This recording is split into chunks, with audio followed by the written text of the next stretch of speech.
Welcome back to my YouTube channel. അപ്പോൾ നമ്മൾ ഇന്ന് ഒരു പുതിയൊരു കോണ്ടന്റുമായിട്ടാണ് വന്നിട്ടുള്ളത്. അപ്പോൾ നമുക്ക് കോണ്ടന്റിലേക്ക് കടക്കുന്നതിന് മുമ്പ് കുറച്ച് കാര്യങ്ങളൊന്ന് പറയാനുണ്ട്. അപ്പോൾ നമ്മൾ കഴിഞ്ഞ വീഡിയോയിൽ പോസ്റ്റ് ചെയ്ത സമയത്ത് ഞാൻ പറഞ്ഞിട്ടുണ്ടായിരുന്നു നമുക്ക് 100 സബ്സ്ക്രൈബേഴ്സുകളായി. അപ്പോൾ അത് നല്ലൊരു സന്തോഷം തോന്നി എന്നുള്ള എൻ്റെ ഒരു സന്തോഷം ഞാൻ നിങ്ങളുമായിട്ട് ഷെയർ ചെയ്തിട്ടുണ്ടായിരുന്നു. എന്നിട്ട് ഞാൻ ആ വീഡിയോ പോസ്റ്റ് ചെയ്തപ്പം ഒരുപാട് പേർക്ക് എൻ്റെ അന്നത്തെ ആ കോണ്ടന്റ് ഇഷ്ടപ്പെട്ടു എന്നുള്ളത് മനസ്സിലായി. അത് നിങ്ങളുടെ ലൈക്സും നിങ്ങളുടെ കമൻറ്റും പിന്നെ ഒരുപാട് പറഞ്ഞു കഴിഞ്ഞാൽ ഒരുപാട് സബ്സ്ക്രൈബേഴ്സുകൾ ആ ഒരു വീഡിയോയിലേക്ക് നമുക്ക് പുതിയതായിട്ട് വന്നിട്ടുണ്ടായിരുന്നു. എല്ലാവർക്കും നന്ദിയുണ്ട്. നമ്മൾ ഒട്ടും ഞാൻ പ്രതീക്ഷിച്ചിട്ടില്ലായിരുന്നു നിങ്ങൾക്കത് അത്രയും നിങ്ങളിലേക്ക് ഇഷ്ടപ്പെടുന്നോ അല്ലെങ്കിൽ നിങ്ങൾക്ക് അത്രക്കും ഇഷ്ടപ്പെട്ട ഒരു ടോപ്പിക് ആകുമെന്നോ ഒന്നും ഞാൻ പ്രതീക്ഷിച്ചിട്ടുണ്ടായിരുന്നില്ല. എല്ലാ ടോപ്പിക്കും പോലെ തന്നെയാണ് ഞാൻ അതും പോസ്റ്റ് ചെയ്തത്. പക്ഷെ ഒരുപാട് പേർക്ക് അത് ഇഷ്ടപ്പെട്ടു. അത് ഒരുപാട് പേര് കമൻറ്റ് വഴി എനിക്ക് പറഞ്ഞിട്ടും ഉണ്ടായിരുന്നു. അപ്പം നിങ്ങളുടെ ആ ഒരു സപ്പോർട്ടും എല്ലാം വളരെയധികം സന്തോഷത്തോടു കൂടി ആ ഒരു ദിവസം ഞാൻ വളരെയധികം സന്തോഷമായിരുന്നു. നിങ്ങളുടെ ആ ഒരു സപ്പോർട്ടായിക്കോട്ടെ എല്ലാം നിങ്ങളുടെ സ്നേഹം ഓരോരുത്തരുടെ സ്നേഹം എല്ലാം നിങ്ങളുടെ ആ കമൻറ്റ് വഴി അറിയിച്ചിട്ടുണ്ടായിരുന്നു. ഒരുപാട് സപ്പോർട്ട് ചെയ്തിട്ടുള്ള കമൻറ്റുകൾ ഉണ്ടായിരുന്നു. വളരെ രസകരമായിട്ട് കമൻറ്റ് ചെയ്തവരുണ്ടായിരുന്നു. അപ്പം ബിഗ് ബിഗ് ബിഗ് താങ്ക്സ് നിങ്ങളെല്ലാവരുടെയും സപ്പോർട്ടിനും ഒക്കെ. അപ്പം നമുക്ക് നമ്മുടെ കോണ്ടന്റിലേക്ക് പോകാം അല്ലേ. നമ്മൾ ഒരുപാട് വലിച്ചു നീട്ടി സംസാരിക്കുന്നില്ല. അപ്പം നമ്മുടെ കോണ്ടന്റിലേക്ക് പോകാം. ഇന്ന് ഞാൻ ക്യാപ്ഷൻ ഇട്ടതുപോലെ തന്നെ ആണ് സംസാരിക്കുന്നത്. പാരന്റിങ്ങിനെ കുറിച്ചാണ് സംസാരിക്കുന്നത്. പക്ഷേ പാരന്റിങ് എന്ന് പറയുമ്പോൾ ഇതിനെക്കുറിച്ച് ഇപ്പം എന്താ പത്ര പറയാനുള്ളത്. ഒരുപാട് പേര് വീഡിയോസ് ചെയ്തിട്ടുണ്ട്. പലതരത്തിൽ പാരന്റിങ്ങിൻ്റെ ടിപ്സ് ആണെങ്കിലും ട്രിക്സ് ആണെങ്കിലും ബുക്സുകളാണെങ്കിലും ഒക്കെ ഇറങ്ങിയിട്ടുണ്ട്. അപ്പോൾ ഇതിലിപ്പോൾ എന്താ ഇതിന് മാത്രമൊക്കെ പറയാനുള്ളത് എന്ന് നിങ്ങൾക്ക് തോന്നുന്നുണ്ടാവും അല്ലേ. ഇല്ല, ഞാനൊരു ഉപദേശിച്ച് ഞാൻ ബോറടിപ്പിക്കണമൊന്നുമില്ല. ഉപദേശമല്ല, പക്ഷെ നമ്മൾ പറയാറില്ലേ ഓരോരുത്തരും മക്കളെ വളർത്തുന്നത് ഓരോ രീതിക്കാണ്. പലരും പല രീതിക്കാണ് മക്കളെ വളർത്തുന്നത്. അപ്പം ആ രീതികളെ കുറിച്ചാണ് നമ്മളിവിടെ പറയുന്നത്. ആ രീതിയെ എന്താ വിളിക്കുക, പിന്നെ പലതരത്തിലുള്ള രീതികൾ എന്ന് പറഞ്ഞല്ലോ, ആ രീതികൾ എന്തൊക്കെയാണ്, അതുകൊണ്ടുണ്ടാകുന്ന നെഗറ്റീവ് എന്തൊക്കെയാണ്, ഇതൊക്കെയുള്ളൂ നമ്മൾ ഈ ഒരു വീഡിയോയിലൂടെ പറയുന്നത് കേട്ടോ. മനസ്സിലാവാത്ത പോലെ നിങ്ങൾക്ക് മനസ്സിലാവുന്ന രീതിക്ക് നല്ല രസത്തോടു കൂടി നമുക്ക് അതൊട്ടും ബോറടിപ്പിക്കാത്ത രീതിക്ക് ഞാൻ നിങ്ങളുടെ മുന്നിലേക്ക് അത് എത്തിക്കാം. അപ്പം നമ്മൾ 4 തരത്തിലുള്ള സ്റ്റൈൽ ഓഫ് പാരൻറ്റിങ് ആണ് പറയുന്നത്. അതിലത്തെ ഫസ്റ്റ് പാരൻറ്റിങ് ആണ് ഓതോറിറ്റേറിയൻ പാരൻറ്റിങ് എന്ന് പറയുന്നത്. രണ്ടാമത്തെ ഒതോറിറ്റേറ്റീവ് പാരൻറ്റിങ്, മൂന്നാമത് വരുന്നത് പെർമിസീവ് പാരൻറ്റിങ് ആൻഡ് നാലാമത് വരുന്നത് അൺഇൻവോൾവ്ഡ് പാരൻറ്റിങ്. ഈ 4 പാരൻറ്റിങ് സ്റ്റൈലുകളെ കുറിച്ചിട്ടാണ് പറയണത്. കേൾക്കാനൊക്കെ നല്ല രസമുള്ള പേരുകൾ അല്ലേ. അപ്പം നമുക്ക് ഓരോന്നും പറയാം. ഇതിൽ സംസാരിക്കുമ്പം നമുക്ക് ഓരോരുത്തരും നമ്മൾ കൊണ്ടുപോകുന്ന പാരൻറ്റിങ് സ്റ്റൈൽ ഏതാണെന്ന് മനസ്സിലാവും. ഈ വീഡിയോ കാണുന്ന ഒരുപാട് പേര് രക്ഷിതാക്കളായിരിക്കും, പുതിയതായിട്ട് രക്ഷിതാക്കളാവുന്നവരായിരിക്കാം, അതിനുവേണ്ടി കാത്തിരിക്കുന്നവരായിരിക്കാം, അല്ലെങ്കിൽ രക്ഷിതാക്കളായിട്ടും ഇപ്പോൾ മുത്തശ്ശനും മുത്തശ്ശിയായിട്ടൊക്കെ ഇരിക്കുന്നവരായിരിക്കാം അല്ലേ. അപ്പം നമ്മൾ കൊണ്ടുപോയിരുന്ന അല്ലെങ്കിൽ നമ്മൾ കൊണ്ടുപോകുന്ന പാരൻറ്റിങ് സ്റ്റൈൽ ഏതാണ് എന്നുള്ളത് നമുക്ക് ഇതിലേക്ക് ഈസി ആയിട്ട് കണ്ടുപിടിക്കാൻ പറ്റും. അപ്പോൾ ഒന്നാമതായിട്ട് ഞാൻ പറയാൻ പോകുന്നതാണ് ഓതോറിറ്റേറിയൻ പാരൻറ്റിങ് എന്ന് പറയുന്നത്. അതായത് സ്വേച്ഛാധിപത്യ രക്ഷാകർതൃത്വം, അതാണ് അതിൻ്റെ മലയാളം വേർഡ്. കുറച്ച് കടുകട്ടിയുള്ള വേർഡായിരിക്കും മലയാളത്തിൽ. അതുകൊണ്ട് തന്നെ ആ പേര് തന്നെ നമുക്ക് മനസ്സിലാവും. സ്വേച്ഛാധിപത്യം അതായത് ഒരു അധികാരമാണ് അവർക്ക്. അധികാരം ശരിയാണ്, പാരൻസിന് അധികാരം ഉണ്ടാകും. പക്ഷെ ഇതിൻ്റെ എന്ന് പറഞ്ഞിട്ടുണ്ടെങ്കിൽ ഇവർ ഒരുപാട് ടേംസും കണ്ടീഷൻസുകളും കുട്ടികൾക്ക്, അതായത് റൂൾസും കാര്യങ്ങളും ഒക്കെ ഇട്ട് ശ്വാസം മുട്ടിക്കണത് പോലെ ആയിരിക്കും. അങ്ങോട്ടേക്ക് പോകാൻ പറ്റില്ല, ഇങ്ങോട്ടേക്ക് പോകാൻ പറ്റില്ല, രാവിലെ മുതൽ വൈകുന്നേരം വരെ എന്ത് ചെയ്യണം, ലൈഫ് ലോങ് അവരെന്തൊക്കെ ചെയ്യണം, ഇതെല്ലാം ഇവർ ഒരു റൂൾ ബുക്ക് ആക്കി വെച്ചിട്ടുണ്ടാകും. അതാണ് ഈ പറയുന്ന ഓതോറിറ്റേറിയൻ പാരൻറ്റിങ് എന്ന് പറയുന്നത്. ഈ പാരൻസുകൾക്ക് എന്ന് പറഞ്ഞിട്ടുണ്ടെങ്കിൽ ഇവർ റൂൾസുകളും കാര്യങ്ങളും ഭയങ്കര സ്ട്രിക്റ്റ് ആയിട്ടുള്ള റൂൾസും കാര്യങ്ങളൊക്കെ ഇടും. ഇത് എന്തിനാണെന്നോ അല്ലെങ്കിൽ ഈ റൂളുകൾ പാലിക്കുന്നത് കൊണ്ട് എന്താണെന്നോ ഒന്നും എക്സ്പ്ലെയിൻ ചെയ്ത് കൊടുക്കില്ല. ഇന്ന കാര്യം ചെയ്യണം എന്ന് മാത്രമേ പറയുള്ളൂ. അത് എന്തിനാണ് ചെയ്യേണ്ടത് എന്നോ അങ്ങനെയുള്ള കാര്യങ്ങളൊന്നും എക്സ്പ്ലെയിൻ ചെയ്ത് കൊടുക്കില്ല. അതാണ് ഇവരുടെ ഒരു സ്വഭാവം എന്ന് പറയുന്നത്. പിന്നെ ഈ പാരൻസ് ഇവരുടെ മക്കൾക്ക് സ്നേഹം കാണിക്കുന്നത് പറയുന്നത് ഇവർ കുറേ റൂൾസുകളും കുറേ കണ്ടീഷൻസുകളും ഒക്കെ കൊടുത്തിട്ടാണ് അവരവരുടെ സ്നേഹം കാണിക്കുക. ഒരുപാട് നിബന്ധനകളും കാര്യങ്ങളും എന്ത് ചെയ്യണം എന്ത് ചെയ്യരുത് എന്നൊക്കെ പറഞ്ഞിട്ട് അത് കൊടുക്കുന്നതാണ് ഇവരുടെ സ്നേഹം. മക്കൾ ഇവരിനെ സ്നേഹിക്കുന്നുണ്ട് എന്ന് ഇവർ മനസ്സിലാക്കുന്നത് മക്കൾ ഈ പറയുന്ന കാര്യങ്ങളൊക്കെ അനുസരിച്ച് ഇവർ പറയുന്നതൊന്നും തെറ്റിക്കാതെ നടക്കുന്നതാണ് മക്കൾക്ക് ഇവരോടുള്ള ഒരു സ്നേഹമായിട്ട് ഇവരും കണക്കാക്കുന്നത്.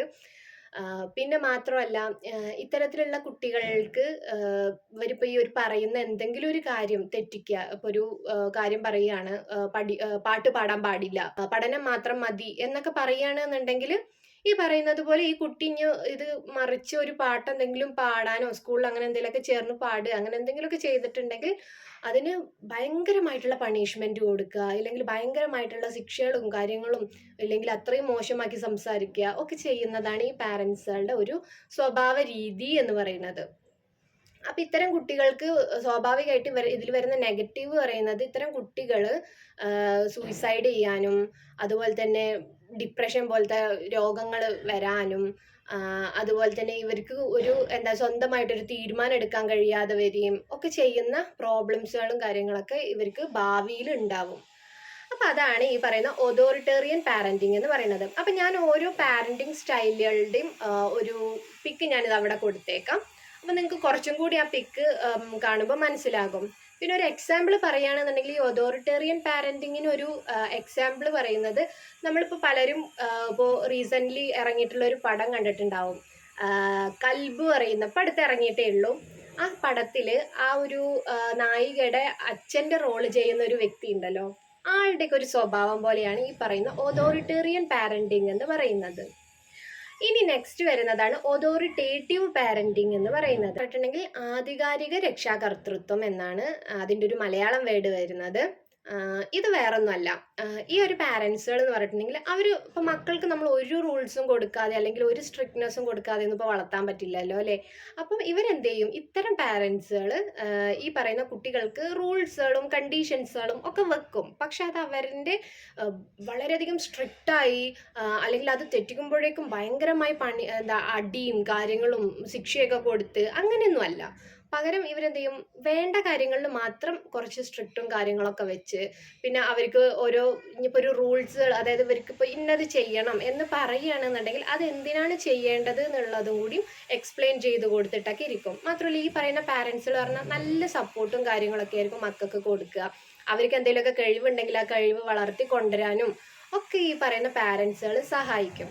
അതാണ് ഈ പറയുന്ന ഓതോറിറ്റേറ്റീവ് പാരന്റിങ് എന്ന് പറയുന്നത്. മാത്രമല്ല നല്ലൊരു പാരന്റിങ് സ്റ്റൈലാണ് എന്നും കൂടിയാണ് അത് പറയുന്നത്. മക്കളുടെ ഇന്നത്തെ കാലത്ത് ഒരുപാട് പാരൻസുകൾ ഉണ്ട് ഇല്ലേ, അങ്ങനത്തെ കുട്ടികളുടെ ഈ പറയുന്ന പോലെ കഴിവുകളും കാര്യങ്ങളും ഒക്കെ വളർത്തിക്കൊണ്ടുവരുന്ന ഒരുപാട് പാരൻസുകൾ.